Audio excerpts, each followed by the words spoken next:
Now, Intel Chief Executive Pat Gelsinger has stepped down after less than 4 years at the helm, marking the leadership shift for the American chip giant. Now, the move comes as Intel struggles with challenges in the semiconductor industries and searches for a permanent successor. Gelsinger's departure has left two senior executives to temporarily take charge of the company. Listen in.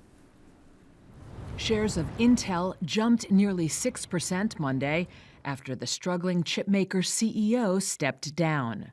The resignation of Chief Executive Pat Gelsinger, announced a day earlier, comes amid an ambitious and costly turnaround plan that he instituted, the results of which won't be known until next year.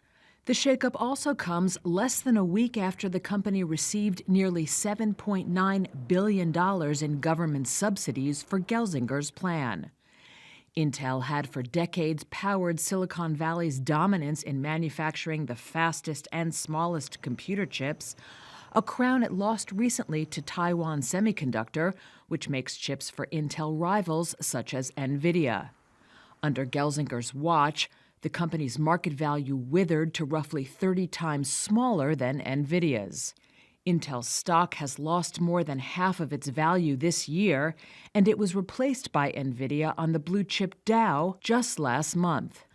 Gelsinger, who took the top job less than 4 years ago, assured both investors and U.S. officials that his plan remains on track. First announced in 2021, that plan centered on Intel restoring its position as a top player in contract manufacturing chips for other businesses, such as Microsoft and Amazon. To achieve that, Gelsinger went on a major spending and hiring spree, including the construction of a $20 billion factory suite in Ohio. But the spending coincided with a post-pandemic collapse in the PC market, which in turn sank Intel's gross margins and stock price. That created tensions with the board and forced Gelsinger to come up with a menu of layoffs and potential asset sales, and sparked takeover interest in the company. Intel has named two top executives as interim co-CEOs, while its board conducts a search for a new chief executive.